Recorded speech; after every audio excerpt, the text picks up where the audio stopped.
A very happy morning and a very warm welcome to everyone here. We are looking at a lot of things in the PM world. So, product management is a plethora of things. We talk from conceptualization to customers to competition to organization and a host of other things when we talk about the PM curve. Life of a product manager is very dynamic. They say in any phase of the product or the organization you associate yourself with.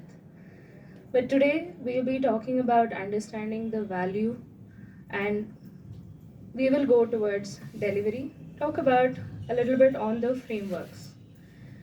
So, unlocking the value is the first step, but delivering it is where the magic happens.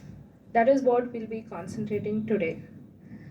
I am Raksha. I am a product manager associated with DigiCoffer. I've been with the organization since inception, and over the last 6 years, we have built multiple products that have come to life and in various and has various global presence as well. So apart from building products, I love traveling. I also express my thoughts through poetry.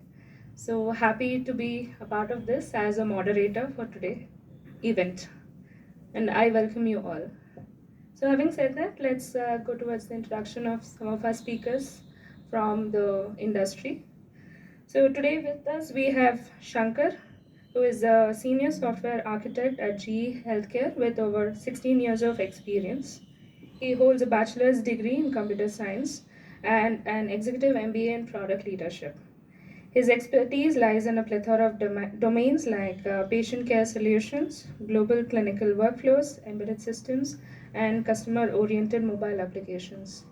Happy to have you, Shankar. Thank you. The next speaker is Balaji. So he has with 19 years of experience in IT industry. He has worked on various enterprise applications, omni-channel, e-commerce, product innovation, and product management. Balaji specializes also in mobile, IoT, cloud, and AI. As a certified CSPO and Safe Agilist, he holds a bachelor's in engineering and an executive MBA in product leadership. He is currently associated with Philips India. Welcome, Balaji. Thanks, Aksha. Welcome you all. The next speaker today with us is Satya, who is a program manager at Bosch with over 20 years of experience in automotive product development, specializing in embedded systems and middleware software. Passionate about leveraging new age technologies, he is inclined towards building products that create a positive societal impact. Welcome, Satya. Thank you. And the last but not the least, Anup. We have Anup, who is a dynamic product manager who brings over a decade of experience in Indian automotive R&D sector, specializing in design automation and knowledge-based engineering. He has made numerous contributions in design of vehicles, including Tata Nano and Mercedes cars. Transitioning into product management, Anup successfully launched Nissan Connect, integrating it with models such as Nissan Kicks and Sunny. Anup is a dedicated water conservist and an advocate of sustainable wet waste management practices as well. Happy to have you, Anup. So, having introduced all the speakers, we'll delve deeper into the concept of understanding what is value, and we'll walk through the themes of value creation, value capturing, value delivering as well. So, having said that, the first question to you, Balaji. So, when we speak of ideation, what is a prerequisite for any product building process? Where do you think the ideas emanate from?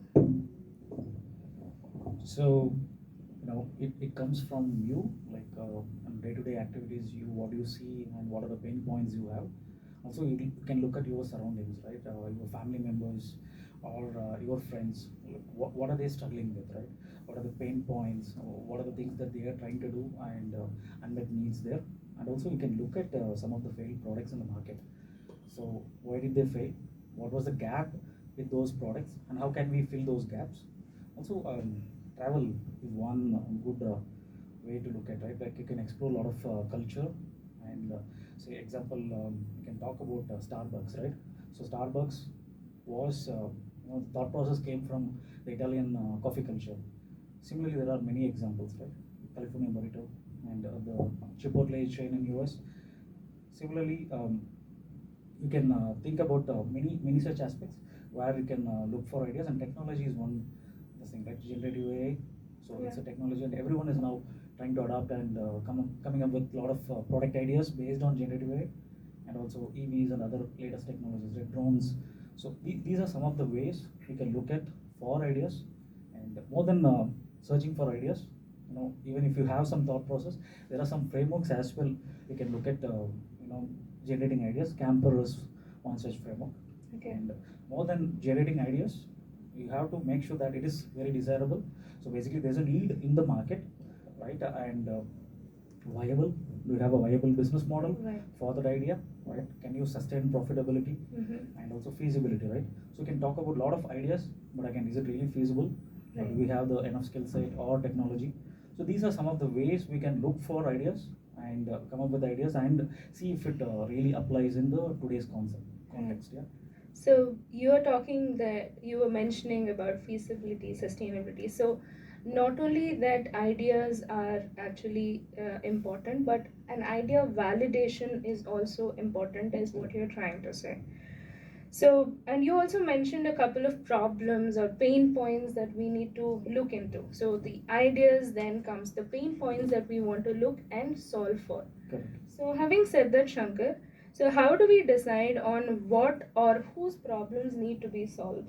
Right. If you see around, right, most of the startups fail. If I'm a techie guy, I know that, okay, I'm leaving my job. I have got a very good idea. So that idea actually comes from my gut feeling. I end up leaving my job and starting my own company.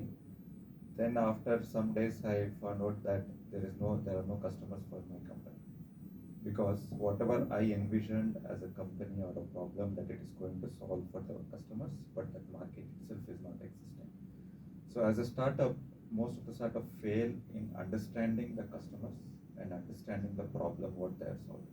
Whether for this problem what I'm solving, is there a customer for it or is there a market for it? So that's where it starts with understanding the customers.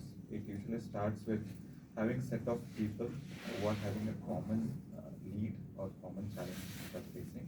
So how we can go about it? So you identify what we call as a framework called as a persona, which actually derived from a DBAC framework. We go with the demographics, behaviors, aspirations, and the goals. You understand the persona. So how to do it? So initially you start with the customer discovery. So the customer discovery starts with interviewing people, your potential customers, understand their pain points. You find out where the customers hang out with, right? Like those are called as watering holes. For example, if I am trying to start a company on a meetup, for example, where are my potential customers? Where are they hanging out? So I need to register as a founder. I need to register to that social group or any Google groups or LinkedIn groups where I can go and see what customers are talking, and also interview them, identify those customers and start interviewing. And interview also should be an open-ended questions. So those open-ended questions, you can understand their pain points, unmet needs. From there you derive the customer profile map. So you have an ideal customer profile map having the set of needs they want, and also the pains they are going through and some of the gains. If you address the pains, what are the gains? So in all these, the main things, the main framework here, what we can apply is a jobs to be done framework. See why people hire products, right? Hire products or a service. It's basically to do their job effectively. So there are multiple jobs you can do. Either it's a functional job or which directly addresses the task what I'm doing, or it can be a emotional job, which if I accomplish a task, what emotionally I can feel, and also socially, right? So if I do a job, how it is pursued by the other people. So with all this, you can better understand. These are the frameworks which will help you to better understand the customer, better understand the pain points which are going through, so that you can derive the problem out of it. So understanding the problem and the customer is really important in before even coming up with a solution. Right. So that's a very interesting point that you make. We are very quick to make decisions, we're very quick to jump into conclusions when we thought that something is an idea that cropped up in my dreams and I want to pursue that, or I saw something is very pressing. And then we don't get into validation, and then we don't really understand whether we have a scope for it.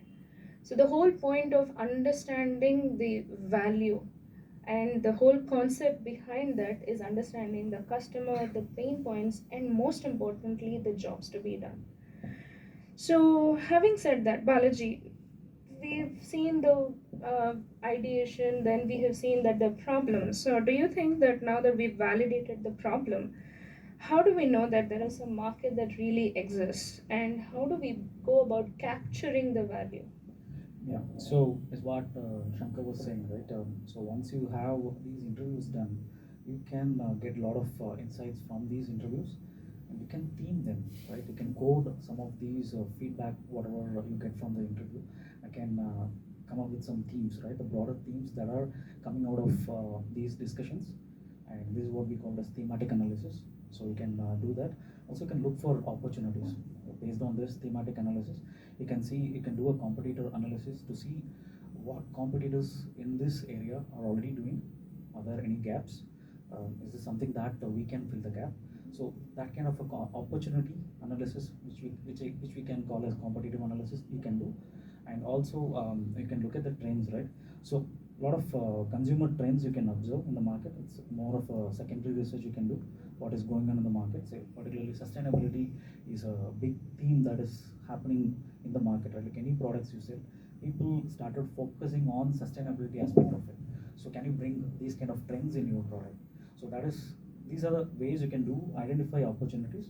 And now that you found that there's a problem theme evolving, and there's a trend evolving, and based on that you see an opportunity, now you can do a market sizing.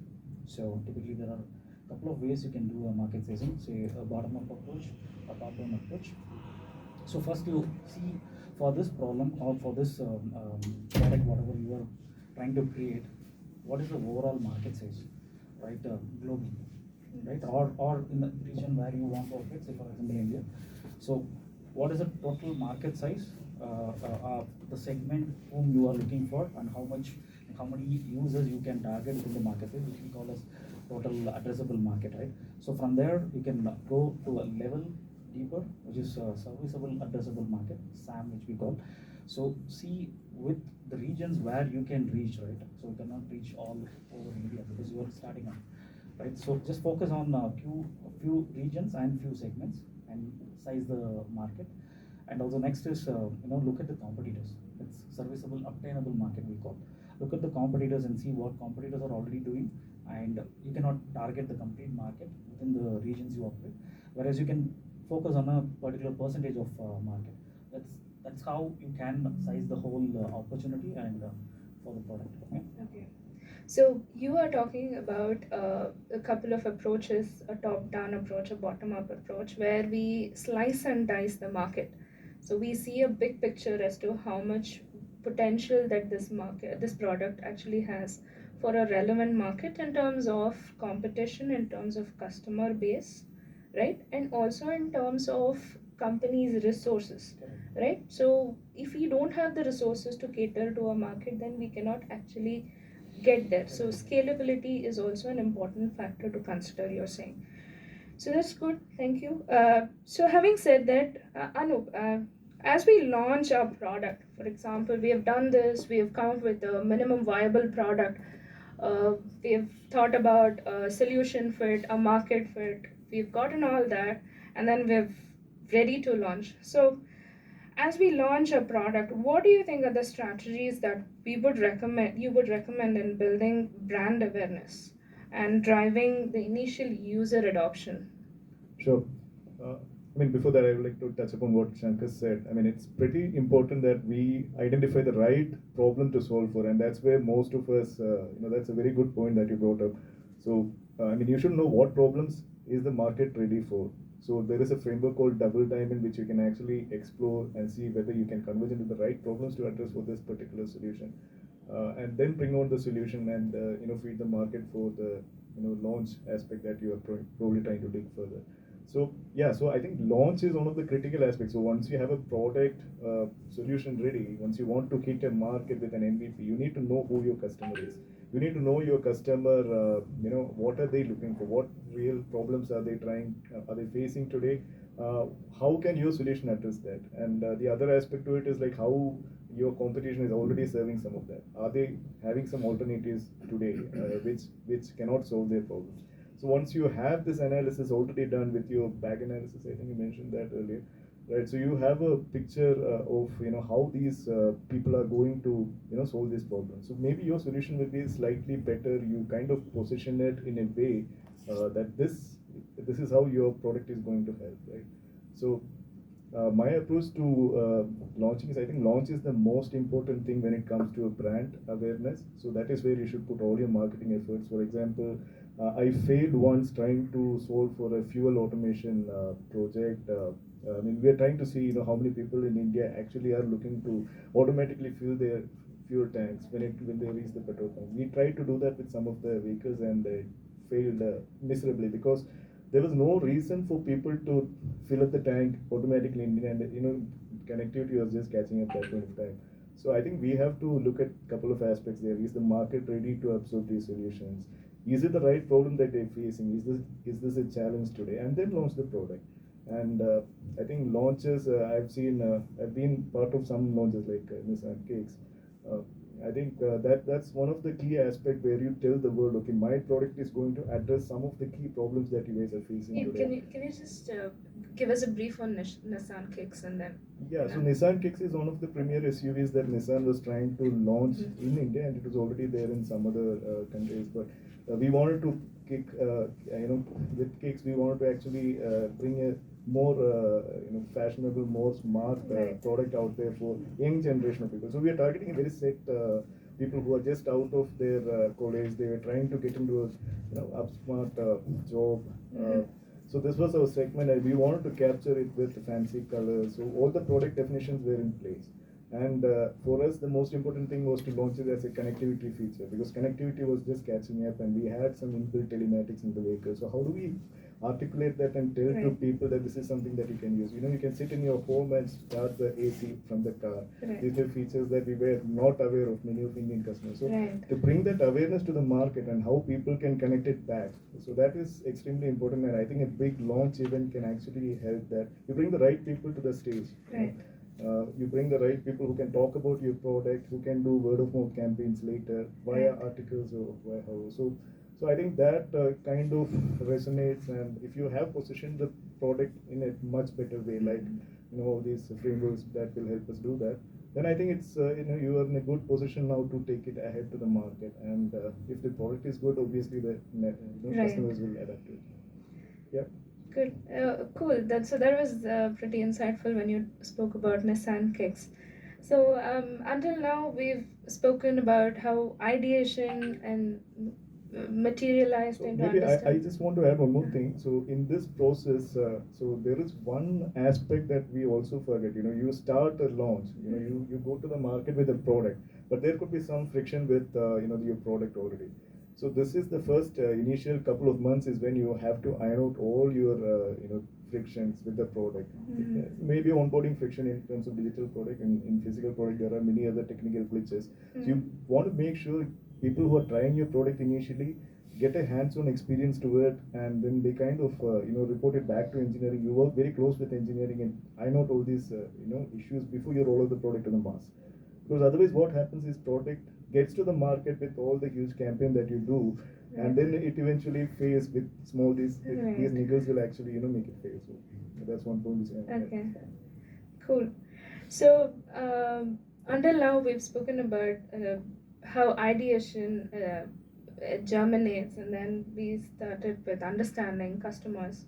Then we also thought about how to capture the value, and then now we are also, I mean, how to create the value. Then we saw how to capture the value. So Satya, in your view, what is delivering value all about, and what do we do when it comes to creating a product? Yeah. So I'd like to take cue from what Anup said. So launching a product is very important. But at the same time, how do you launch the product? When I say how do you launch, fundamentally, how do you take this product or service to the customer or the customer groups? That is very, very important. Many a times it so happens that your product is really good, but the way you take it to the customer or the customer groups is really bad, right? It ends up in Google graveyards, right?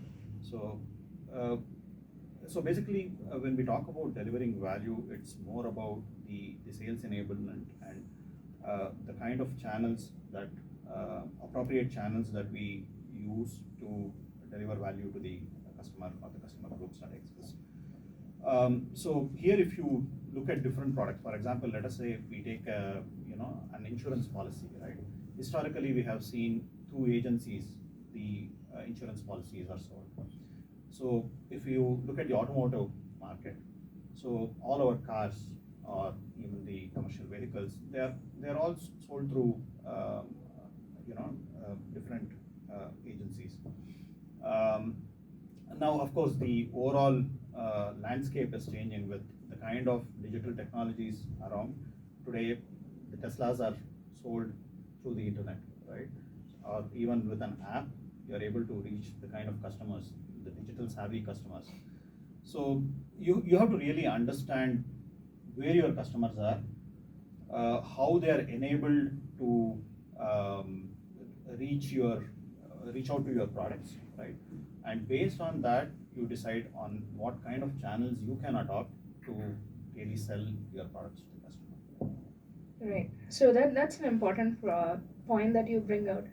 So it's not only understanding the needs of the customer, but we also need to know how they are placed and what are the means that they actually consume information is what exactly enables us to deliver value. So having said all these things, so we have now sort of gotten into a place where products actually are means of delivering value. So we can safely say that the value is what that matters the most, right? So we have a lot of products in the market, but why do we choose what we choose? So it is that something that makes sense, and that making sense is the value. So understanding that value, capturing that value, creating that value, and then delivering it, most of all, to the right audience, and competing against the competitors and establishing ourselves makes or defines the success of a product. So now that we've established some ground on that, so let us now look at a case study on the application of Meetup.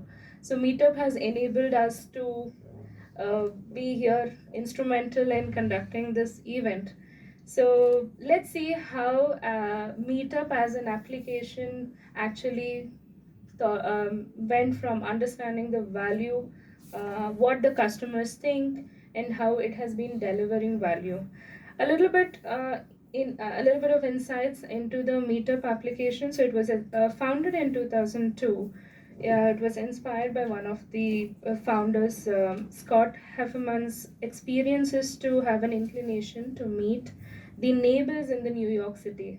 So that's how Meetup began its journey way back in 2002.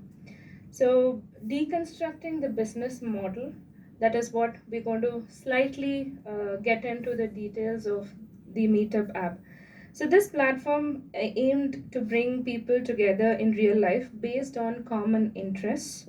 From then on, the app has seen tremendous growth and global expansion because of its ability to adapt quickly to the changing dynamics of the market. So, having said that, Shankar, coming back to you, how do you think that given this context, Meetup actually created value for the customers? So when we started with understanding customers and also understanding the problem, right? So having this particular meetup, for example, we can take the product example, right? So that we are all the product enthusiasts. We are meeting for a purpose here for understanding how I can transition into PM, or if you're already in the PM role, how I can excel, right? So that is one of the problem if meetup was not there existing earlier. So what would have done is either I would have just asked my friend. There was a lot of frustration used to happen, and also I did not get the actual reply, and I don't know whom to contact, where to go, because when you come to Bangalore, and if I want to take this career path, it would have been very difficult. I think Meetup application has created a value in bringing the people together, right? Product enthusiasts and product organizers to have who are having the common interest. They come together and discuss and get the positives out of it, right? So that will definitely help in each case. If you are a professional, definitely it is going to help. So Meetup is actually creating a value in that, particularly if you want to touch upon which framework we can use is mainly on the value map, where some of the pain points which I used to face, for example, if Meetup was not there, those are some of the pain killers were introduced as part of the Meetup. Painkillers are nothing but the features which will enable you to find a Meetup event which I am interested in, right? And also you need an offering. You need a Meetup is an application or a web application or a mobile application which allows the user organizer to create an event, and then enthusiasts who are looking for that particular event and having shown the interest, they can register for that event. So that is an offering which is done as part of the value map. And also the gain creators. So you already have a gain by meeting, by enabling the Meetup has enabled you to meet with the product folks, and the gain creators would be creating a professional group or having a professional subscriber for it, and then use it for enhancing the value of what is there. So that can be a gain creator. So with all these, the value you can create for both the meeting organizer and meeting enthusiast, so that it will help them in their professional life, mainly on the emotional side, right? So it will touch their emotional side, and it is going to improve their aspirations as well. Right. So that's a good point that you bring out, Shankar. I think we have a few folks here in the audience as well. I think some of them have just come to Bangalore who are exploring new avenues to get into meetups like this. Some of them are looking to transition into product roles, and they want to actually get a kind of an overview as to what this product world is all about. So all these things actually help you to understand what exactly the problems that we're trying to solve. So I think that's a good point where we think about whether this product is actually catering to what I really want, right? So there were probably other applications before Meetup. There'll still be few others after Meetup, but still Meetup is something that comes to our mind when we want to actually go and look for some technology event or any thing of your interest. It's not only technology. So that's a good way of creating value by understanding the pain points and the gains that are offered to the customers in particular. So, having said that, so Balaji, if you take a look at how Meetup actually went through its journey from 2002 to 2024 today, so it's actually turning a backlash into breakthrough. When the COVID-19, a very black swan event actually happened, it affected almost all the industries. But Meetup's pivot to subscription model, especially, was a game changer, they say. So, can you actually delve a little deeper into that and walk us through the various other revenue models and the pricing strategies? Sure. I think as an organizer, I think if you see the meetup, what it offers, there are two plans it has. So one is essentials and one is pro. So it's all completely subscription based. So you don't have an exit barrier here, right? If you want to use it for a month and you can leave, it's not like conventional postpaid and other ways, right? So similar to Netflix and other products which we have. So it's completely subscription based, and it supports particularly for the attendees, right? Attendees who is joining this meetup, it's all completely free. Only for the organizers, it is there are subscription plans, and also it depends on the kind of event you are planning to host. If it is you want to host like 2 to 3 groups or smaller event, then you have a basic plan. Also, you have an advanced plan wherein if you want to have a lot of groups, right? So that's how they have split their plans into multiple subscription variations. Apart from the subscription, right? So Meetup's main revenue comes from advertising, right? If you guys would have seen Meetup website or app, right? Always you see a lot of ads that are going around. At different pages you visit, and there are ads published related to the events and all those. And so they promote, say for example, if you want to promote some of the event, so they charge more for promoting the events. These are some of the ways that they make money out of Meetup. And so these are some of the models you can see really from Meetup. So subscription and advertising, and also you have various other models, right? Typically the older models, which it is your usage based model, right? Utilities. Typically you can take all your utilities, example like electricity bill and other things. These are all usage based. You have a meter and you are charged based on your usage. And also you have asset sale is another model, which we all know, like buying an automobile or going for FMCG products. You buy the product. So product is put up for sale and you buy that. And whereas you have leasing and rental is another model. So car rentals, bike rentals, and other things. This is one of model, and wherein the company rents the product and people rent it for a lesser price and they use the product. And you have licensing. Licensing typically it's a traditional model, wherein software or IPs or technology you can license, Windows license or OEM license. And you have advertising, which I touched upon, and affiliate. So basically you can promote other products of other companies in your platform. Say you know the social media influencers, right? Like they affiliate with a lot of well-known brands, and they get some money paid by those brands. And also the bloggers and all this, right? They can promote different products. And you have freemium is a common model, um, wherein the basic version of the product you offer for free, and whereas any advanced versions, so once you make sure that the users use the product, and they have that compelling need, and basically automatically you can take them to the premium version of the product, right, where you can offer a lot of advanced versions. Yeah, I think just to stop you there, I think Meetup initially started as a freemium, and until very recently they didn't have It is the subscription model. Right. Yeah, so that was the key instrument in actually getting to where Because they now are. the audience, Yeah, the target market is huge, yeah, target segment is also big, so that's why I think they have gone for the monetary aspects of the minimum subscription plan, I think, which is $20 a yes, month, and yes, starts from there. So yeah, and there are like this. There are many other models in the market, right. and I don't want to go into details of all those, but Sure. there are these various models, and any product companies or any product folks who are looking to launch a new product or solve a consumer problem, right, can look at these models and see where exactly their product fits, and Yeah, I think that's also one important thing while we are deciding about the revenue models, right? So there are a lot of considerations as to, say, even in the meetup, right? So initially there was no subscription model. So the phase of the product, right? So which phase the product is in, maybe in the initial growth phase or ideation, or then mature phase. So depending on the phase of the product and the maturity of the organization, so we decide on the various revenue streams that we want to get, and also the pricing strategies that we want to take. So that's a good thing. And also the interesting point that you made is about the exit barrier, right? So I think that is where we can actually relate it to how creation of value actually happen. So for me, I just need to make a one-time fee as an organizer, and I can host a plethora of my events for a month. I don't need to worry about whether I want to go back and cancel my subscription, whether I'm using it or not.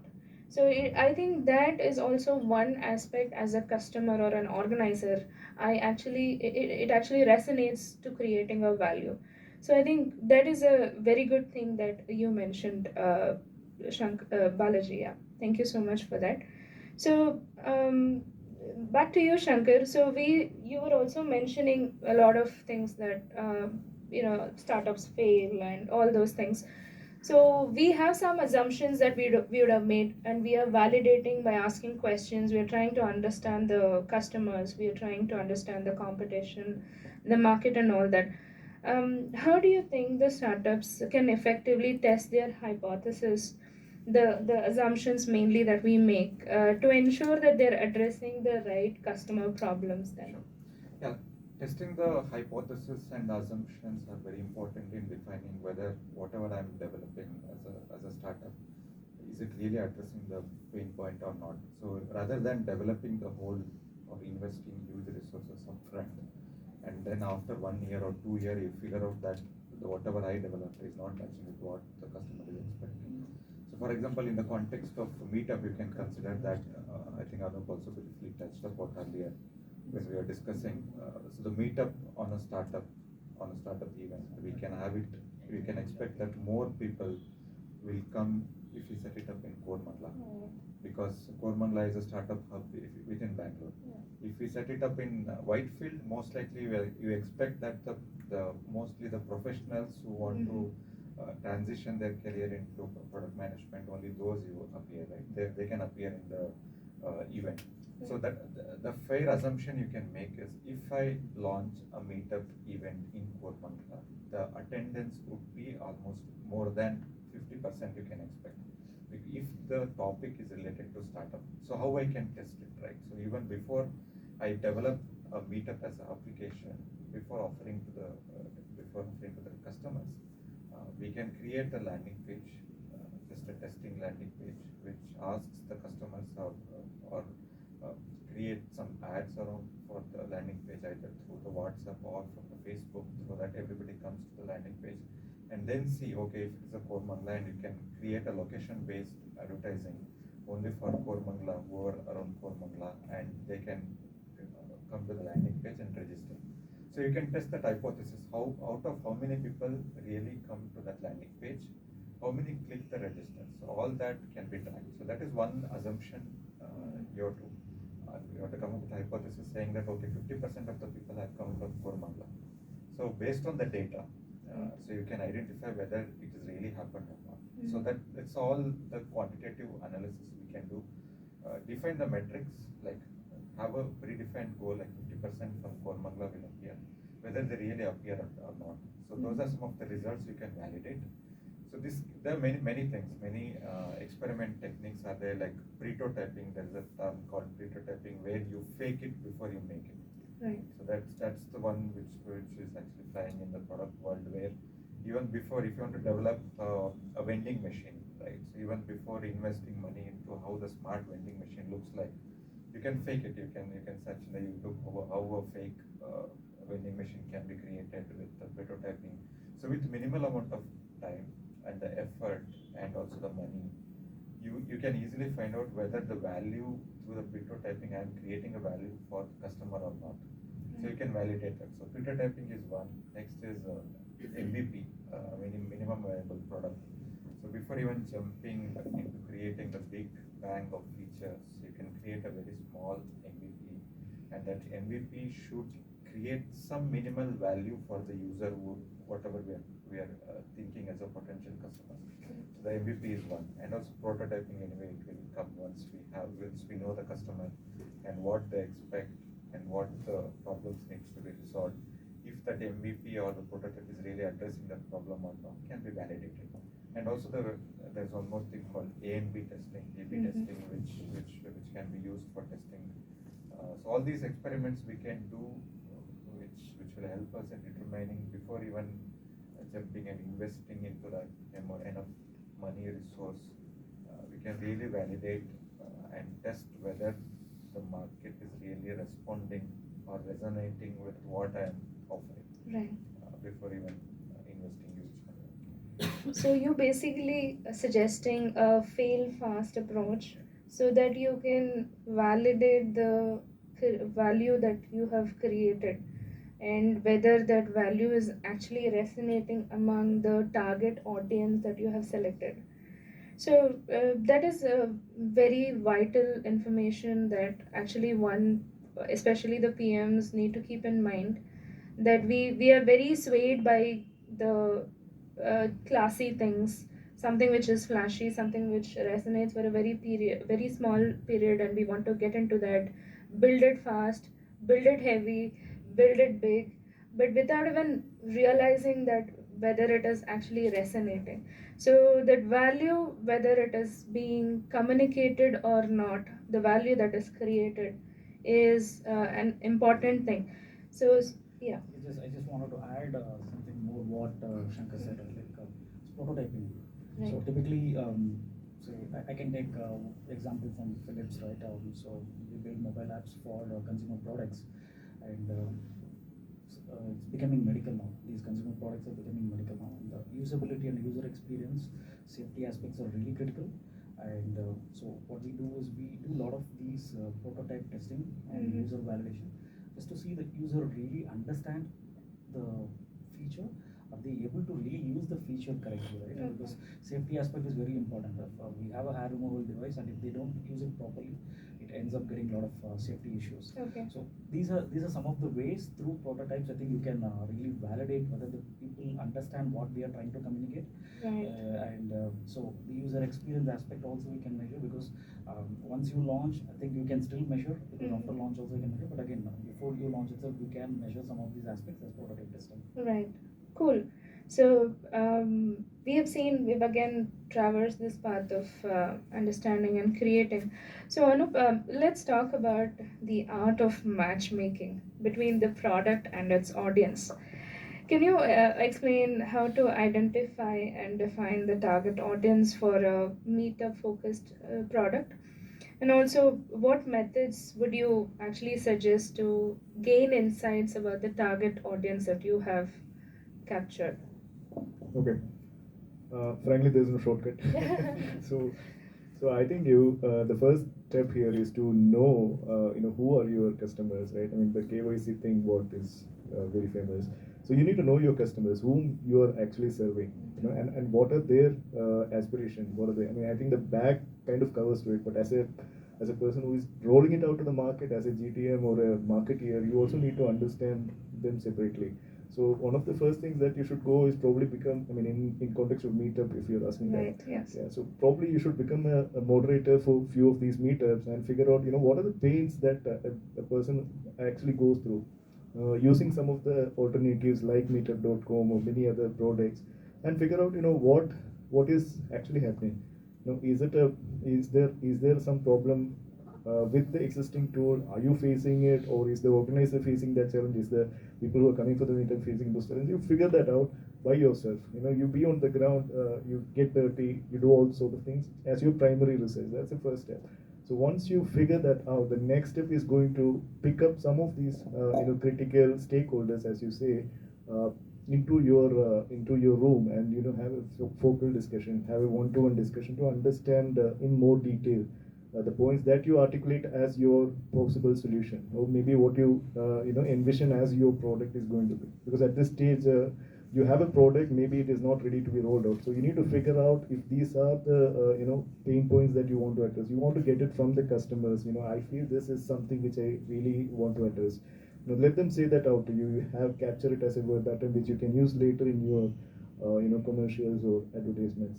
So that's the second step. You talk to them, talk to many people, as much people as possible, given the timelines that you have. The third aspect, I think, you should start slowly moving into that place to building a community. So now that the product is almost mature, you have probably rolled out a pilot batch of, let's say, 10 or 100. You now start building a community of users. You engage with these meetup audience. You probably make some of these meetups very successful. So that these, because of your solution, this product or this meetup has become successful, will become a good experience for them to translate later, right? So how do you build that as a community? I think Aether is doing very good in that front. They recently, last week, I think they built up this battery, how where to keep these battery modules. They were asking the people themselves, and people were suggesting, okay, Bangalore, I want this, in Chennai, I want this in these places. So it's good to engage them earlier, try to get feedbacks, and yeah, that's the other point. So once you roll this out, you also need to build in feedback loops in your product, so that you can know, like, which aspect of product you need to improve, and you can work together with engineering and sort it out later. Some aspects around that. Okay. So you basically, to rephrase that, you're actually looking at how do we get the problem market fit and also the product market fit. Is that what you're Yeah, trying to say? yeah. I mean, in different stages, you have Right. to act on different strategies. Mm-hmm. Okay. So that's cool. So Having said this, so we identify the target audience and all that. So we understand how to capture, create, and then we have also identified the target audience. We're trying to deliver the value.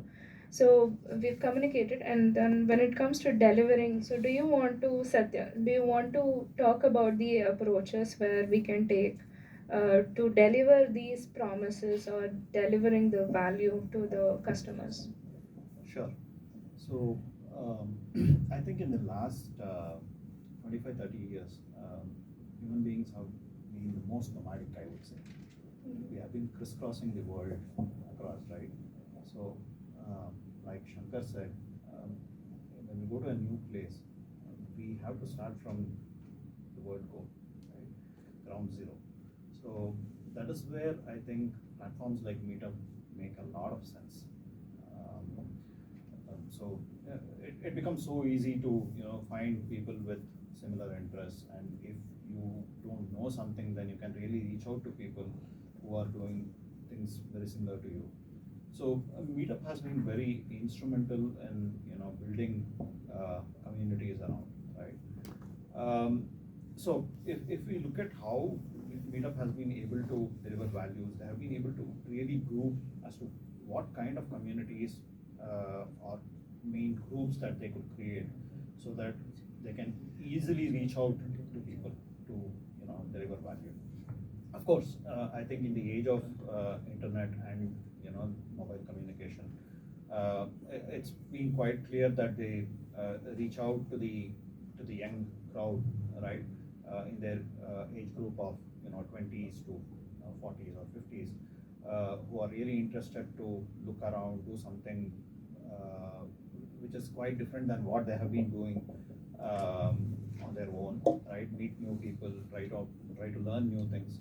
So this is the kind of delivery channels that they have utilized. But one more thing I would like to bring in here is one is the channels that we are talking about, but in the background there are a lot of things that needs to be done in terms of building the product strategy, uh, building the product operations, right? Unless this is done right, you cannot deliver the value that we are talking about. So that is also quite important. So when we talk about product strategy, one should have a very clear vision as to what exactly do you want to do with this product, right? And what are the steps that you want to take to reach that particular vision. So this is something that is very important. So once you have your vision and mission very clear, so you have to get into the execution mode. So that is where you have the product operations.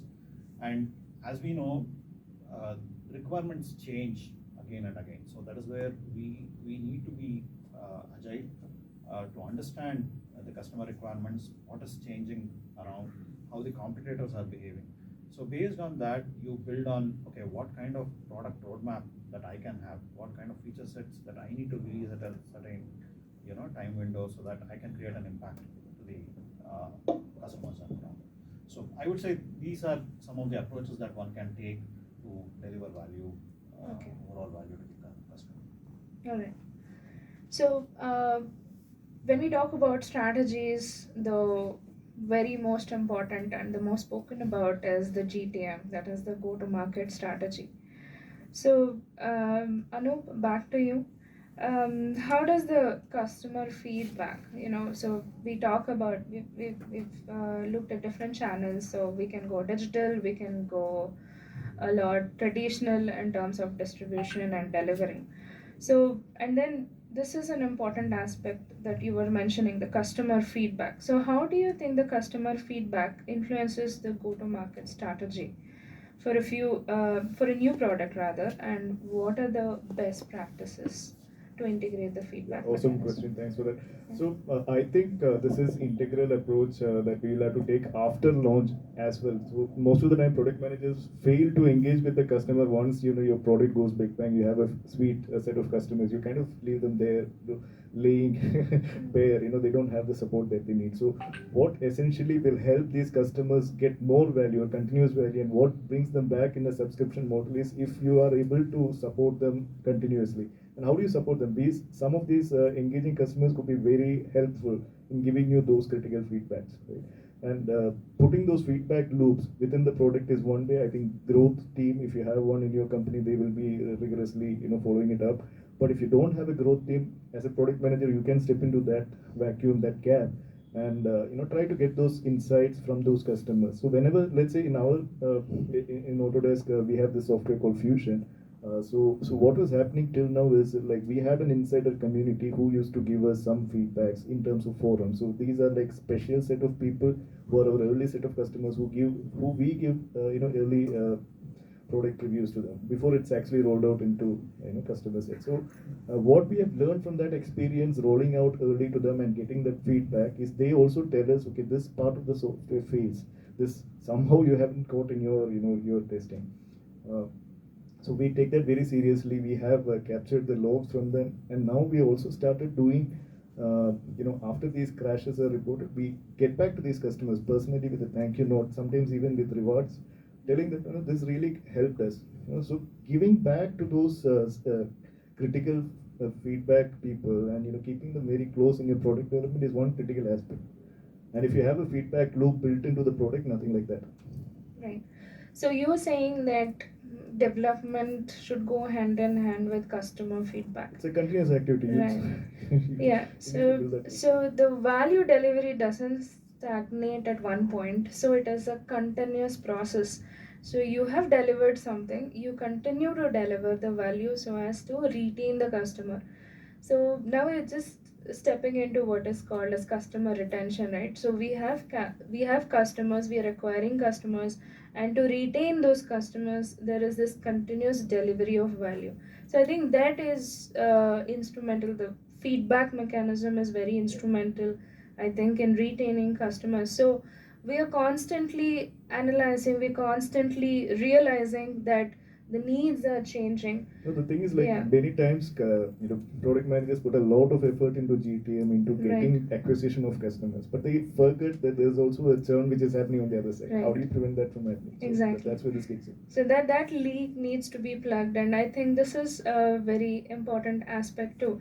So circling back to Satya, so you were also mentioning that we deliver by means of operations, strategy, and all that. Would you like to touch upon some of the frameworks that we can use to ensure the value is being delivered, and also validate them if that is effective? Yeah, so here mainly one could take multiple, there could be multiple strategies on how you reach out to your customers in the market. So you could have a single channel strategy, or you could have a multi-channel strategy, or an omni-channel channel kind of a strategy based on where your customers are. So for example, if you take a simple FMCG kind of a product, right? You could sell it on Amazon, or you could also sell it through smaller stores, right? But Right. it all depends on where your customers are and where do you want to reach, right? So you can have strategies like this. And when it comes to product operations, I think at least now in the software or in the digital world, Agile is one framework which is more or less kind of proven, because it gives you that flexibility to and also I would say it is also there is an inbuilt empathy into this framework, where you really you work in short sprints. You try to understand what really the customer wants, and then try to deliver in smaller chunks, right? So that is how you try to deliver value in smaller chunks and build and consolidate on it. And of course, as Anup mentioned, and as you also mentioned, we should have a feedback loop built into it. so that there's always, there are customers who face a lot of problems with products, but you don't have a good service, right? So that is the customer care. So we should have a good customer care also built into the delivery channels as well. Okay. So these are the ways to deliver by means of feedback, by means of customer support, and all that. So here we are. So we are talking about a lot of strategies, a lot of frameworks, and all that. So having said that, um, Balaji, what do you think is actually the various factors, summarizing all the, what do you think is the various factors that we consider while building a product profitably? So I think so far we talked about revenue models and other aspects, right? But again, if you look at the overall business model, there are many aspects that you can still innovate on, and you can improve the profitability and improve the efficiency of how you operate. So, for example, let's take Meetup's case, right? Um, if you look at the main resources for Meetup, it's people who's building the technology and their intellectual property, whatever they have, the algorithms and other things, and also the infrastructure, right, on the platform, whatever they have built, like mobile and web platform. So what we can do here, right? So this is the current state, and what can we innovate in the resourcing side of things, right? So because I think I can take a practical example of the way we organize this event, right? So can we can they can introduce someone called community managers who can really help with these organizers, right? Like check in with them to see what are the issues you are facing, how can we help you enable setting up the event, and also audience management and all those. So this kind of additional function they can introduce as part of their human resources, right? So there are ways you can innovate in the resourcing side. And similarly, you have activities, typical activities, what they do in Meetup. Major activity is the platform development, right? And also marketing is another major activity, because they have to reach out to audience and also organizers to make build the brand awareness and bring a lot of people onto the platform. So these are some of the activities. And consumer support again, right? So you have issues, you reach out to the consumer support, you get it sorted. So this is the current set of key activities that they do, right? They can also innovate on improving some of these activities, right? Basically automating some of them, optimizing, reducing cost, right? And GenAI, Right. you can introduce GenAI in any of these channels, like marketing, being in marketing or consumer support. So they can improve, they can innovate on the activities whatever they are doing. And also another thing is partnership. So Meetup today, what they have is they partner with the different payment platforms, right? Striper is the payment platform they are using for, that is the current partnership setup. And technology infrastructure partnership for cloud and other things, they would have had partnered with some platform providers. They can also look at partnership in a different way, right? They can partner with organizations, enterprises, and see how they can offer tailor-made solutions. Right. That is one way to look at the partnership. Right. So now it is more for the consumer facing. It's a consumer facing product. How can they make it as an enterprise facing product? Right. How can they partner with different enterprises and make it as an enterprise product? So this is one way they can look at. And cost structure. So typical cost, as what I said, right? Like marketing, consumer support, and all those.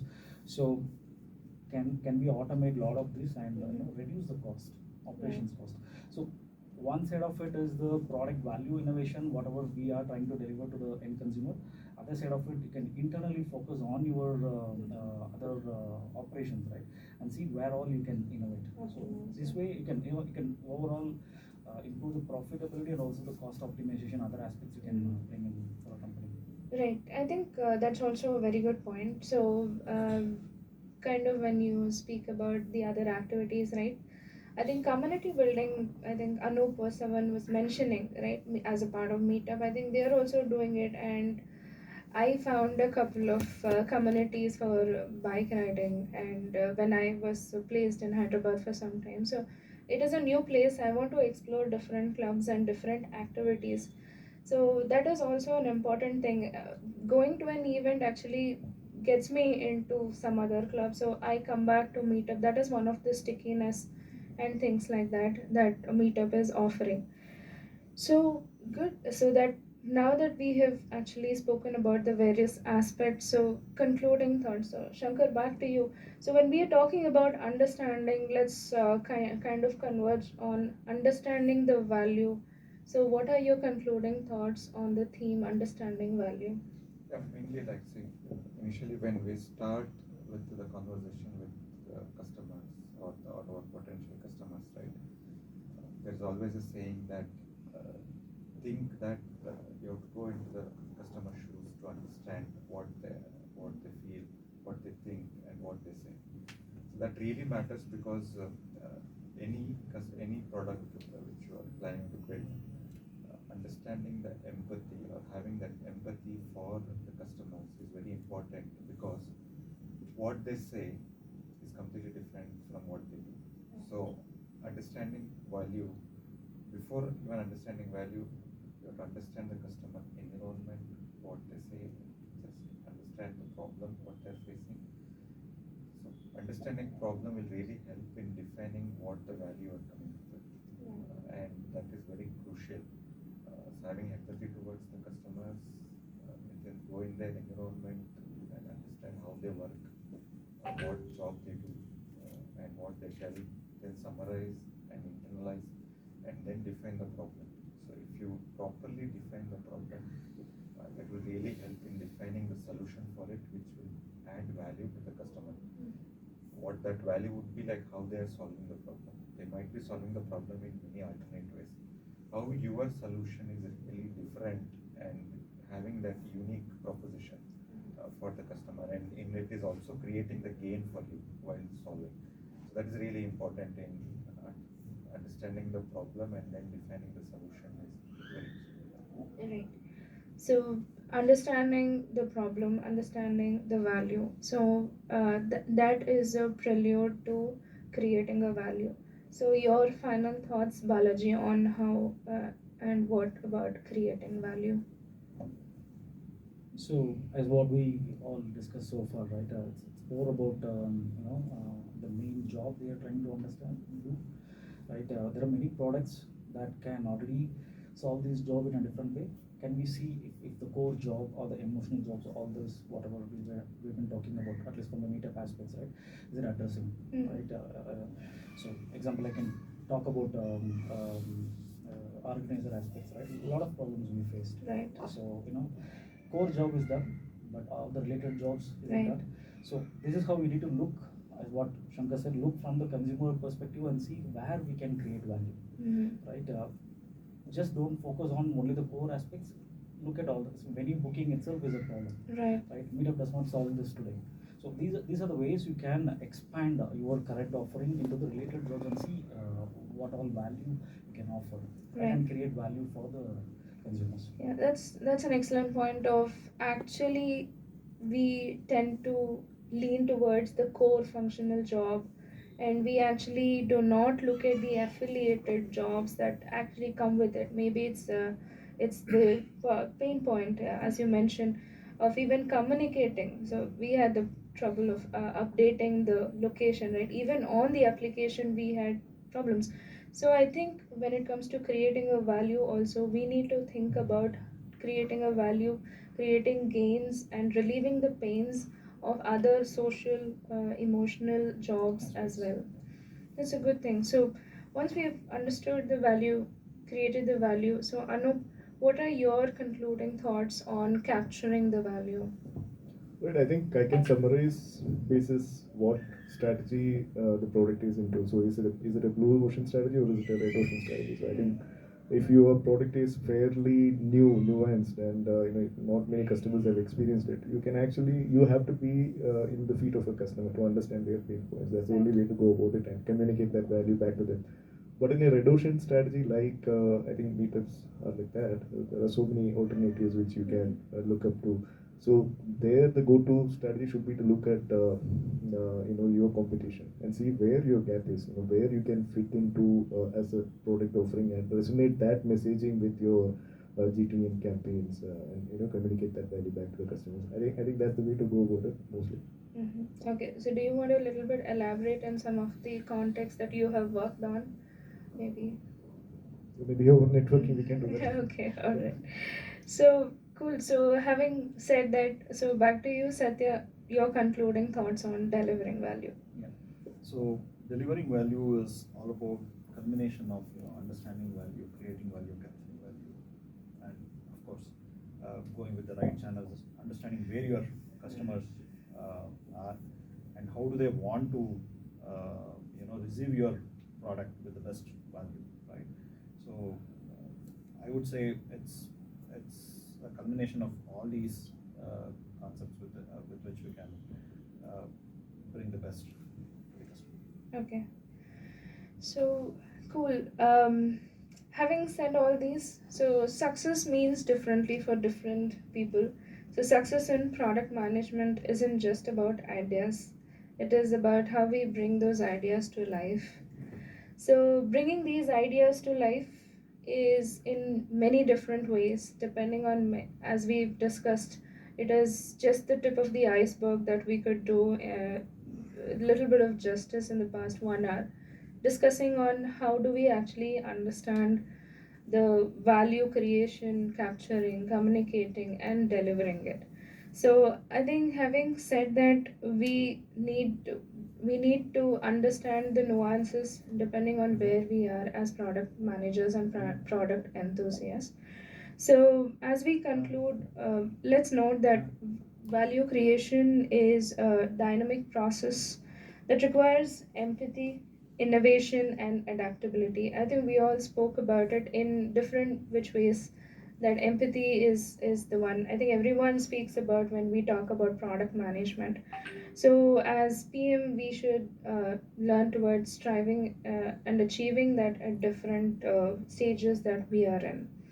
So, from understanding the need for community, capturing the value through strategic business models, and creating value by fostering connections, and to delivering value amid the various competition and competitions that are there. So, we need to strive continuously towards adapting and delivering value. So, that was the crux of what we wanted to talk about today in today's discussion, mainly from value to delivery as product enthusiasts. So, thank you so much for speaking about all these things and sharing your experiences as product enthusiasts. And thank you so much for being such a patient audience as well. Thank you. If you have, yeah, if you have any questions or if you want to network, we can start with that. Yeah, you can. Or you can use this. Or you can start. Hello. Yeah. Hi, I'm Amrish. I'm an engineer actually, and thanks for hosting this meetup. I am developing a side project along with my job. So it's a basically it's a learning path that concept that I am developing. Like user can come and create their own learning path. So when I in college we were doing the college, we have some syllabus, we know that what to learn and then get the pass the exam. But in real life we don't have, and sometimes it's very hard to define the like what to learn for. Let's say if you are going for the interview, you don't know that what to learn and all. So I was facing this problem, so I'm building this one. My question is like. I'm going to launch in few weeks on a few months on Product Hunt. But the thing is, I don't know when to stop. I'm thinking, okay, I will keep building. If nobody is going to use it, then what should I do? What is the ending point? When to drop this idea and when to like, what are the key metrics to like?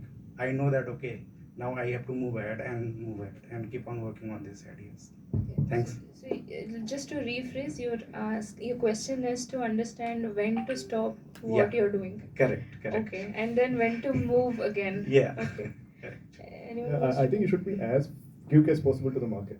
If you have something which is you think it is valuable to the end users of your product, as in this case, if students are looking forward to know what they should pick up as a next step, right? So if you think that value proposition can be addressed by your solution, you should actually get to the market and see how is that. You should have measurements in place, metrics in place to evaluate that. The thing is that I don't know what are those metrics because it's the first product for me, like I'm working on. So, Yeah. if you can elaborate the few metrics that I need to look on. Yeah, I mean, Like, it's a digital product, right? Yes, yeah. And you can look at the acquisition, starting from acquisition, right? Like, I don't know how you want to get users to your product. Say, you may be having a landing page, or you may be publishing about your product in different social media platforms, like marketing activities, whatever Anup was talking about. Yeah. So this is the funnel, right? I think you have to look at the funnel, right? Acquisition, are people coming to your platform, right? That is first. I think people have to land on your platform. Correct. And once they land, are they getting onboarded and they are using your product, right? How compelling, how repeatedly they are coming to your product and using it, right? That actually says little bit more about the product market fit as well. But again, you need to have a huge user base. Right? A lot of people coming on a daily basis, weekly basis, monthly basis. Like, Yeah. you have active users, all these metrics, right? You can track all those and see, look at the funnel, right? And what happens? You can also send out a survey. What happens if this product is not there, right? To these users, to see does it create any issues for them, right? That way you can look at a real product market fit, right? There's a market for the product. Okay. So, and also retention and all those you can look at, right? You can see how many people are staying on the platform, coming back, using it, and the lifetime value, like they're staying. But again, you wanted to measure it short, but these are the ways you can look at and run a survey and but again, before all this, I want you to validate your problem. I'm not sure if it is validated. So you have tested the prototype or the proof of concept, whatever it is. Reach out to the customers to see if really they resonate with this problem and all. So before getting into the metrics part of it, metrics is post launch. But before launching itself, I want you to see if the problem is real. That is something that you have to focus, because I think you are spending a lot of your time in launching this product, because a lot of your time goes, money goes. But first step is what we were discussing, right? The need is real. There's a market for this, and users or consumers resonate with whatever you have built, right? That is crucial.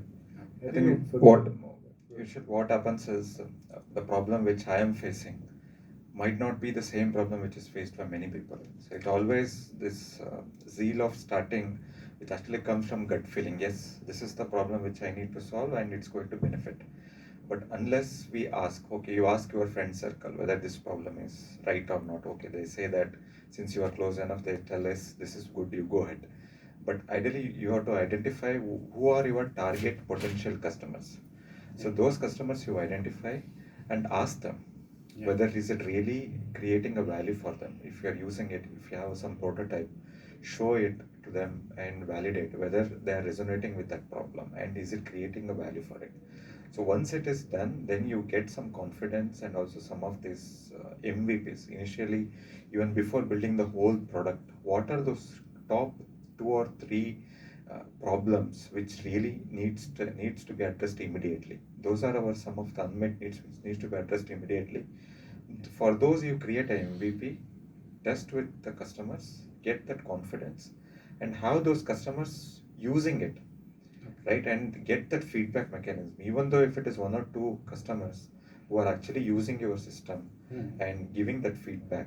So these are some of what we call as early innovators or tech enthusiasts. Like they will not think about, okay, what kind of product or is it developed by a big company or not. They feel that if that product is immediately addressing your need, they are going to use it. So identify those. That may be very less, maybe some 5% of the people who really want to use it. So identify those and get the early feedback and course correct, and then you go for a big bang launch. Thank you guys. Just to add, I think you should also have a revenue model attached to it. Whenever you look at a business case, right? I mean, you should also attach, at least have a hypothetical business plan to it, as in how it will convert into revenue. So I thought like it's a learning path. Nobody is going to pay for it. So I will go with the advertisement. That was my initial thought. So it's better to have some ads in the app and let the user use it freely. One thing what I suggest is try to slice and dice your problem statement, because many a times it so happens that you feel, okay, my problem is the same as Shankar was mentioning. Yeah. It's the same for the 100 people or the 1,000 people around you, right? Yeah. It might be at a very high level, but if you go deep, right, it might not be the same problem that you are trying to solve. So I would suggest you should slice and dice the problem, and of course MVP approach is the best, and try to look for those innovators who want to try your solution and who would really help you to scale up more, right? So that could be the approach that you could take. And Thanks. just to summarize everyone what they're saying, right? It all depends on what you want to do at the end of the day, right? So there is no, I'm just setting a stage because there is no set path that this is how you do it and this is how your product will become successful. You need to do all these things when it is viable again for you, Okay. right? So take all the inputs and do it according to your strength. That is what you can do. Thanks. Thank you, guys. Let me just add one more thing. I mean, you will have many more questions like this as you go through the journey. What you need to do is get yourself a mentor, advisor who is a good product person, and you can bounce these questions off them on a regular basis because you won't have this forum available on a regular basis. So find somebody you know who is a product person who can give you this mentorship, and that'll be helping you make those right choices because you'll have many of these forks in the road. Thanks. Hi everyone, my name is Anurima and I'm working as a developer. I have a question for you, Anoop. So you mentioned about feedback loops with the customer bases. Now I'm assuming it's somewhat like mid-size customer base, like you basically launch the product to a set group of people. I just want to understand, while feedback is like really important, like you mentioned, you want to know the consensus and everything else about your product. Don't you think they might create a bias sometimes? Maybe it's just a small subset of people. And how do you tackle that? Because as a developer, I have faced this issue both on the business side, like I was working for marketing and sales team, and they would be doing the small tweaks, like they want this button to be here and stuff like that. And now that I'm working in the client facing part, so we do have particular clients that like really pay us a lot, and the company really wants to retain them. So we are customizing a product according to them. So sometimes I feel like, where do you draw the line between what is really necessary, like what to take as the important feedback, and then like also looking at the feasibility if you want to go ahead with it, like. Yeah, there are many aspects which you need to orchestrate as a PM here, because when you try to do what you want to do, when you see the feedbacks, right? I mean, first of all, let me say these feedbacks, though they are individual feedbacks, they get into an infrastructure which is something like Qualtrics, where you can assimilate all these sentiments. So eventually you will come to a sentiment analysis, what people are perceiving your product, is the product actually working for them or not. Those sentiments you can get from those feedbacks. So you're not actually looking at one of those responses and figuring it out, whether I should pursue on this direction or not. Basically, you're looking at a random sample set and then figuring this out. And the next important thing that you should do as a PM is to prioritize. Okay, I mean, is this feature required at this time for the business that we are trying to do? Right. So once everything aligns as per the priority, then probably this is time to pick it up, right? So otherwise you will not do that what marketing team is saying that you should be doing. Yeah. So like, but how do you avoid a bias? Like you don't want. Yeah, so it's to... always basis data. You Okay. cannot look at it beyond your perception. Maybe you talk to some people and they come up with something which you have not figured earlier, right? But then you can always back it up with the data what you see from customers. Many people, the heat maps, for Right. instance. When you look at heat maps, people are not able to figure out there is something here that you are supposed to do. Right. They simply miss it, and then that is where you understand. Okay, this needs to be moved somewhere else. Right, So, got it. so the data points actually help you there. Right, so you're saying that you'd look, apart from the feedbacks, you also look at a lot of data. You'd like do a lot of Yeah. analysis before going ahead with any particular feature or making Yeah, it any has to be improvements. backed up with data, otherwise it won't sell Right. eventually. Okay. Just wanted to add Yeah. a little bit more on that. So, when you okay. So I think is it echoing? No. Okay. See, when you build a product, you have a certain business goals and user goals, right? Yeah. Say the user is using this product to achieve something. Right. Right, you set out this is more of the goals typically defined at any business level, like what is that the user is trying to achieve and what is that as a business you are trying to achieve.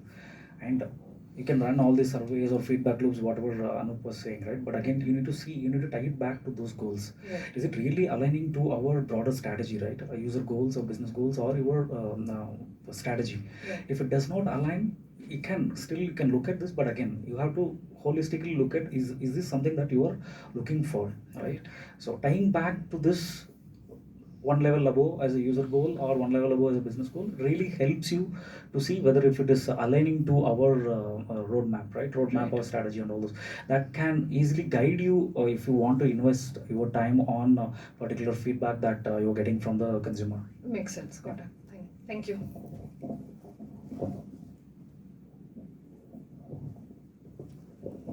Hi everyone, myself Monica. So, as a product manager, you will not only be concentrating upon the marketing, you will be like thinking over the core technical things also. So, Balaji, you come under Philips, like that comes under like hair trimming and all, and Shankar comes under G Healthcare. So, these are different products. Whenever, like in a situation, you wanted to be a product manager to G Healthcare, how will you change the technical things? Like, how will you adapt for the technicality? You know the manageable things like how you put on the ideas, but coming to the core technical things like health department is different. And Yeah, so I can talk a little bit from my experience also. So Philips is something that I joined recently, like 2-3 years back, right? Before that, I was from telecom background. So my background is completely telecom. I am now in Philips. There's a huge learning, right? So technical aspects is one, and the domain aspect is another thing. So talking about safety, regulatory, privacy, legal. There are a lot of other aspects you will have to learn, right? I think it happens on the course of the job. I think you can learn, and there's a steep learning curve. I can clearly say that because when you switch domain, and again because G, what Shankar is into, that is also a medical domain, right? So now I got a little broader understanding of medical domain. So what different regulations like FDA, EU MDR, and these regulations talks about. But again, initially when I moved from telecom to this one, these are a lot of learnings that you have to take it, meaning you have to do on the job, right? And coming back to the technology aspect, see again that also there also I can give an example, right? I am completely initially my initial 10 years of my 10 to 12 years of my career is focused on enterprise applications. I took a jump to digital. I got an opportunity. I think I was with Cognizant that time. I took an opportunity. I moved into the digital space. There also there was a learning. Right. Again, the thing is the core for the product manager is not the technology and other things. I think you can learn on the course. But the main thing is looking from the consumer perspective, right? On the business perspective and the market perspective. That is what is more important. This is technology aspect. There will be learning curve, but again, there are people like you have architects, you have solution architects, team architects, and all this. They can help you. But again, you have to be clear on what you are trying to achieve. That is what. But again, you have to do a little bit of learning. Try to understand what people are saying. You say, for example, if you're talking to a developer, you should know what they are talking. Little learning is needed, but again, I think it's not so difficult. But as you move along in your job, right, you can easily like a surface knowledge is more than enough because now I'm building mobile apps, right, for this consumer electronic products. I never worked on Android or iOS. I did not have a hands-on experience. I started my career as a Java developer, but that's all. Like first 4 years I worked as a Java developer. After that I never worked on any hands-on technology. But again, I learned it's not very difficult. I think you can understand. Say if some technology person talks about something like what is the purpose of this. So those all aspects you can understand, you can learn along. Then how do you deal with the marketing managers? What is the main difference there?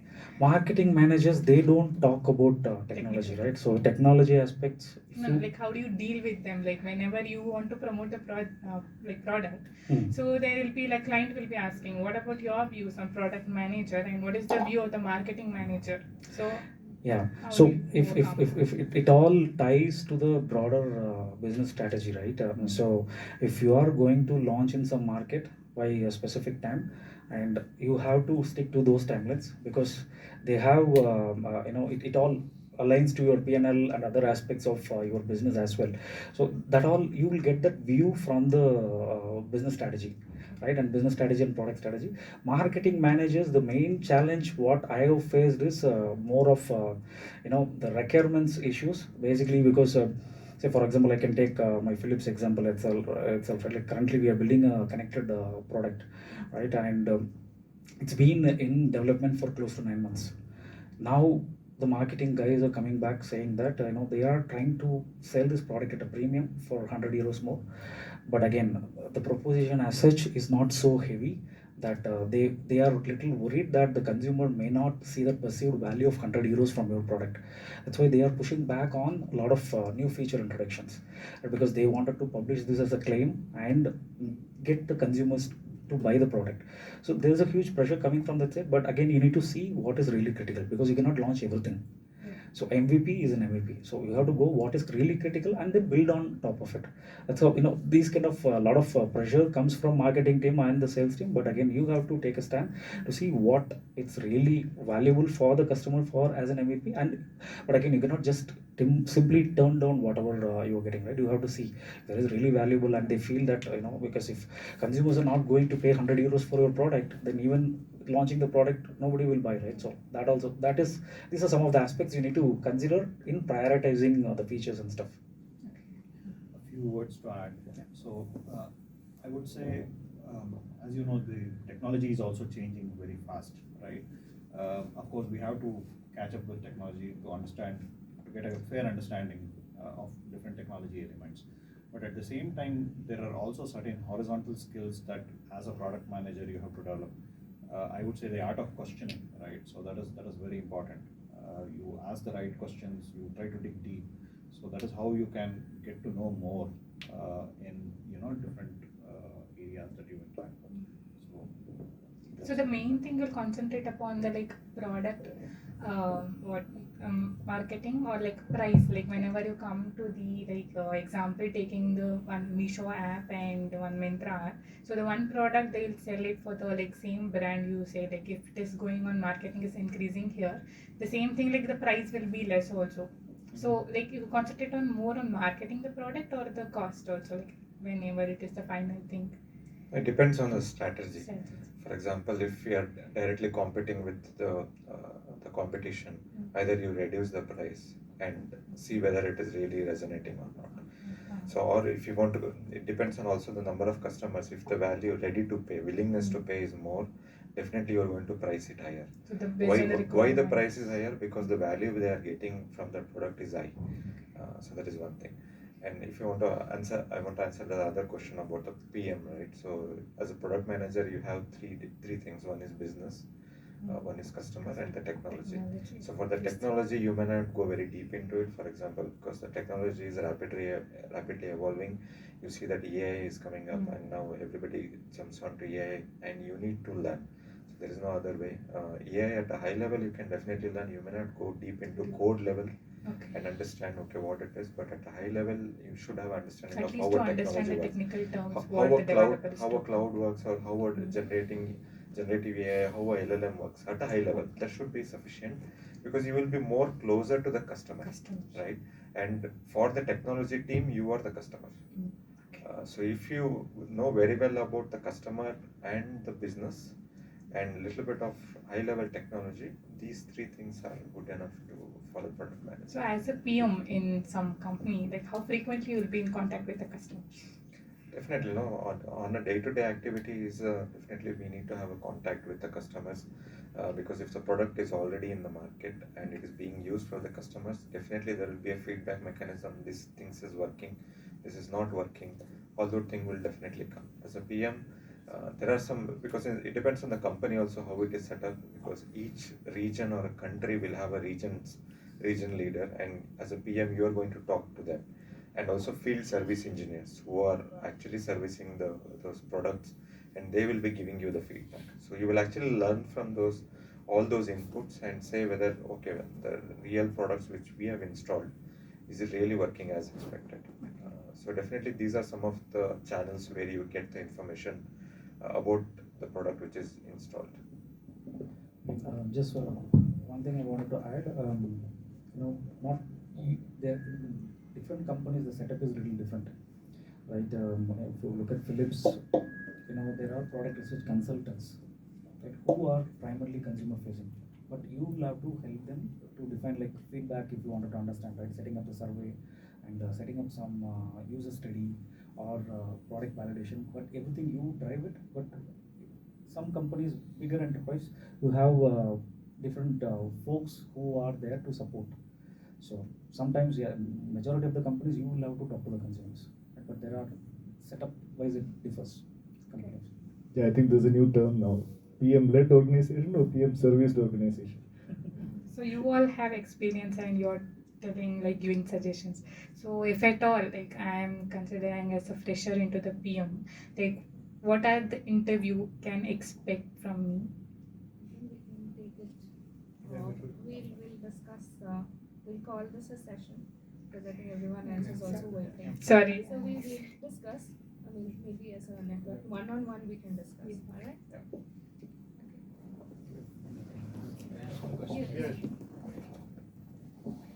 So it's regarding the go-to-market strategy and the revenue model.